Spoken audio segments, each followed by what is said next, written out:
ها دا یو ورور سوال کړی دی، ډېر ناشنا سوال دی، اوس هم اوږد سوال دی. دی وی ما خپلې کور والا طلاق ورکړی اول پیر او هغه ماهوارۍ کې وه. بیا د هغې نه بعد چا راته دا ووایي چې څوک چې د حیض په دوران کې زنانه طلاق ورکړي دا نه کېږي. نو بیا ما انتظار وکړو چې کله ماهواري ختمه شوه نو بیا ما طلاق ورکړو. بیا مې را واپس کړې نه وه، نو یو څو ورځې بعد چې مې را واپس کړه او عقد مې ورسره بیا وتړو، نو یو څو میاشتې بعد دې زنانه ما ته ووایي چې ما له طلاق راکړه. هغې غوښتلو طلاق، مهر مې ورله ورکړو او هغه مې ازاده کړه. بیا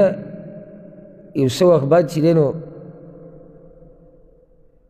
را واپس مې کړه او بیا مې ورله طلاق ورکړو په غوسه کې. ها د هغې نه بعد مې بیا را واپس کړې ده، مخکې کې مو له مهر بیا ورکړو.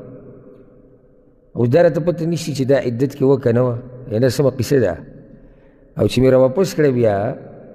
نو یو څو میاشتې بعد مې د هغې نه بعد بیا طلاق ورکړی دی. سوال د ده دا دی چې یعنې دا طلاقونه حسابېږي او که نه. اول خو دا خبره یاده کړي، یو څو خبرې ډېرې اهمې دي. هغه ده زنانه له طلاق ورکول د حیض په بیمارۍ کې دې ته بدعي طلاق وایي، ناروا. په داسې وخت کې طلاق ورکول حرام دي او دا د ګناه کار دی. دویمه خبره دا یاده کوي چې کم سړی چې دا قسمه قصې کوي لکه دی چې کوي لګیا دی، دی په اصل کې د دین په احکاماتو پورې یو قسمه ټوکه کوي. ګوره الله رب العزت د نکاح د عقد ته المیثاق الغلیظ ویلی دی، مضبوط لوز. وکیف تأخذونه وقد افضى بعضكم الى بعض واخذن منكم میثاقا غلیظا. د نکاح ته الله مضبوط لوز ویلی دا ډېره مضبوطه غوټه ده. داسې ګپ خو نه ټوکه نه چې ما طلاق کړه بیا مې راوسته بیا طلاق بیا طبیعت مې لږ ګډوډ وي بیا مې طلاق کړه بیا ملګري سره وران شوم بیا مې طلاق کړه چې بیا پلار راله غوسه راوسته ما بیا طلاق کړه رورې ما ته ونه کړه تو په لاره کې صحیح دوا سلام یې را سره ونه کړي ما ورته بیا طلاق کړه. دا زموږ کارونه دي. نو بیا هغه هم د نر لور هغې به کوم په منځ کې ځان له طلاق اخیستی هغه به کوم عادت شوی دی سره چې دا صرف تګ راتګ دی. نو دا ټولې دي. او الله قرآن کې ولا تتخذوا آیات الله هزوا، الله د دین نه مسخرې مه جوړوئ. او کله چې رسول الله صلی غصه شو وی ایلعبو بکتاب الله وانا بین اظهرکم، لکه طلاق په مسله کې وی تاسو لوبې کوئ د الله په کتاب پورې او لا زه خو یم ژوندی یم. دا ټوکې دي په احکاماتو پورې. بیا په مولیانو پسې ګرځوي یو ته مینت او ظاهري او بل ته، او بیا پکې داسې وګورئ چې دا مسله حل کړي. او خواهش پرستي ده. ته بیا داسې وګورئ چې دا مسله قرآن او حدیث کې څنګه ده، که هر څنګه ورته پرې عمل کړي. که قرآن او حدیث کې داسې وي چې دا ښځه نشي راواپس کېدی بس نشي راواپس کېدی. قرآن او حدیث کې بیا د راواپس کېدو گنجایش شته. دا نه چې یو سړی درته وایي چې قرآن او حدیث کې خو دا مسله داسې ده چې دا ښځه نشي راواپس کېدی، نه زه به بل څوک وګورم. څه بل څوک وګورې؟ خو دین دی. خواهش پرستی به نه کړي. درېیمه خبره بله دا دی، ورور ته مونږ وایو چې یو خو توبه وباسه دغې د لاسه چې مسخرې دې کړي دي. دویم بیا توبه وباسه د یو بلې مسلې په باره کې، او هغه دا چې دومره ضرورت تا ته راغلی دی د دې مسلې کې د تپوس کولو او تا تپوس نه دی کړی د علماو نه. او الله قرآن کې فاسألوا اهل الذکر ان کنتم لا تعلمون، تپوس وکړئ د علم د خاوندانو نه که تاسو ته پته نه وي چې تا اولنی طلاق ورکړو زه تپوس وکړه چې بیا خلع وشو ته تپوس وکړه. نو تپوس د وتو طلاقو نه بعد کې چې دا به څه کېږي. ما پسې ورځ یو کس راغلی چې طلاق یې شمار کړو 12 طلاق ته ورکړي و کسو. د هغې نه بعد دی را بیدار شو چې ګوره دا به څه کېږي.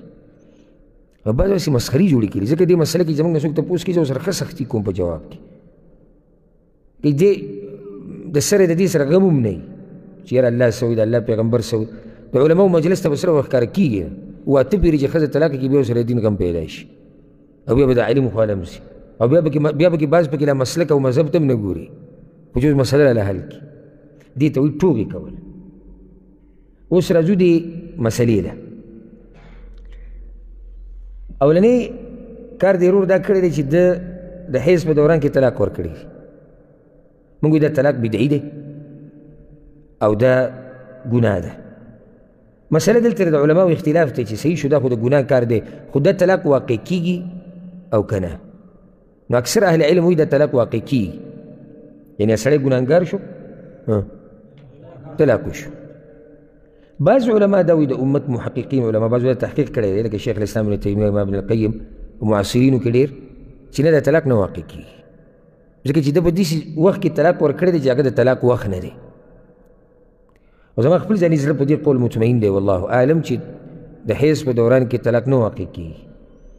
خو بیا به موږ د دې مسلې حل بیان کړو ضرور ته هغه به پم پوه شي او تاسو به پم ورسئ دا اولنی طلاق ورکړی دی رجعي طلاق رجعي څه مطلب دی یعنې دوه ته پاتې دي رجعي طلاق اولنی او دویمي خو د حیض په دوران کې ورکړی دی بیا چې ده ته پته ولګېده دا اورېدلي چې حیض کې خو طلاق نه واقع کېږي نو چې کله هغه د حیض نه صفا شوه نو ما وله بیا طلاق ورکو په دویم پیر وله بیا ورکو اوس راځو دې خبره لږ کوم علما چې دا وایي چې حیض کې طلاق نه واقع کېږي نو د هغوی د قول مطابق خو اولنی طلاق نه دی شوی صحیح شو که نه او دا دویم وشو نو دا د ده یو طلاق شو کوم علما چې وایي چې حیض کې طلاق واقع کېږي نو د هغوی د رای مطابق څو طلاقه وشو نه ځکه علم کول دې اسان کار نه دی څو طلاقه شو دوه شو ولې دوه شو نه تاسو سوال ځکه دې دپاره هغه سړی دې جواب کولی شي چې هغه اول دې کې تجربه لري سوال کې سوال اول سړی په توجه سره واوري هغه وایي ما وله طلاق ورکړي دي مهوارۍ کې موږ وایو طلاق واقع شو د هغه علماو د قول مطابق کوم چې وایي طلاق کېږي خو دی وایي چې ما داسې اورېدلي چې طلاق نه کېږي نو بیا مې ورته صبر وکړو نو بیا مې ورکړو دا د په اصل کې تاکید د هغه اولني طلاق کړی دی هغه اولنی مضبوطوي ځکه چې د هغه اولني کې شکي دی او هغه طلاق نه دی شوی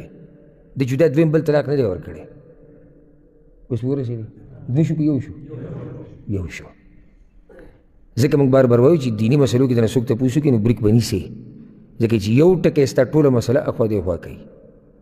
اوس دا که ستا خوا یو سړی راشي چې حیض دوران کې مې طلاق ورکړه یو شو بیا کوي ما بل طلاق ورکړه دویم شو بیا کوي ما درېیم درې شو کیسه ختمه شوه دا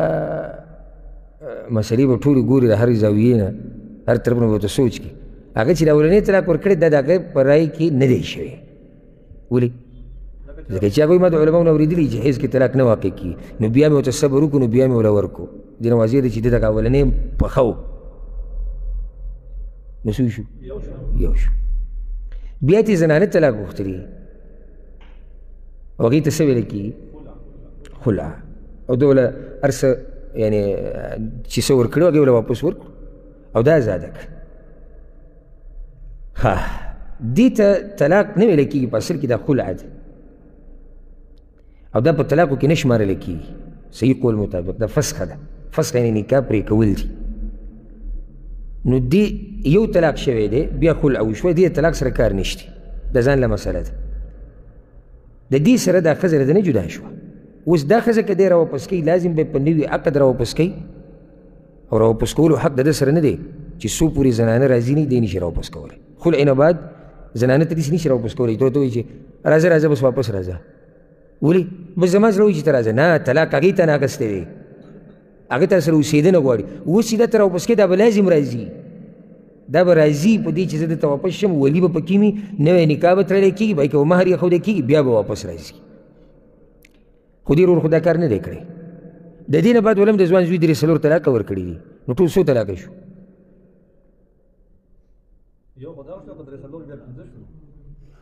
یو دغه شو که درې څلور یو پنځه شو بل څه جواب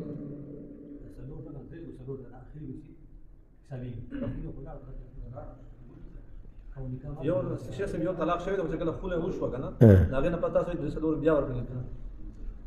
پنځه شو داخلي درې څلور به حسابي اول طلاق چې ورکو هغه یو شو که حیض کې طلاق واقع کېږي او که نه واقع کېږي دواړو حالاتو کې یو دی هغه بیا خلع وشو بیا د ښځه راواپس کړي نه درې څلور طلاق د څه شي وشو د څه شي له طلاق ورکړي هغه سره څه کړي نه دي بیا نو چا له دې طلاق ورکوي تاسو ته څنګه وي 15 شو که بیا راغلی کوم ته حاصل د جواب دا دی چې دا سړی د خپله ښځه راواپس کولی شي که دی په دې سوال کې رښتینی لکه څنګه یې چې کړی دی لکن نور مسله خو دا د الله په منځ کې ده ولې راواپس کولی شي چې د خلع نه بعد د ښځه نه ده راواپس کړې او د خلع نه بعد چې ښځې ته واپس کېږي نو ښځه به راځي د هغې ولي به وي نوي نکاح به وي نوی مهر به وي بیا به راواپس کېږي او هغه ده نه ده کړې او که چېرته اوس دی لاړ او هغې سره نکاح وکړه او په نوی مهر او نوی عقد او راواپس یې کړه نو دې ته 2 طلاقه پاتې دي ځکه چې خلع خو طلاق کې نه شمارلی کېږي او یو طلاق ده ورکړی دی والله اعلم ورسېدی به که نه او دا احساس ورته هم شوی چې علم کول او علم زده کول بیانول دا څومره اسان کار دی که نه ګیره پرېږده پټکی په سر کې رومیال په سر راواچو زموږ ایسې دا ګران کار دی او ځکه الله رب العزت رسول صلی الله علیه وسلم ته دا خبره ذکر کړې ده په سورة المزمل کې انا سنلقي عليك قولا ثقيلا ای پیغمبره موږ ستا په اوږو باندې یو درنه وینا در اچوو درنه وینا او ځکه امام مالک به په دې باندې ډېر غوسه کېدو چې چا به ورته ووایي زما داسې وړه غونته کې مسله ده لږه او په دې ټکي سخت خفه کېدو وړه په کوم ځای کې ده په دین کې وړه مسلې وي د دین مسلې خو یې ټولې ګټې دي نو الله رب العزت موږ په دین باندې پوه کړي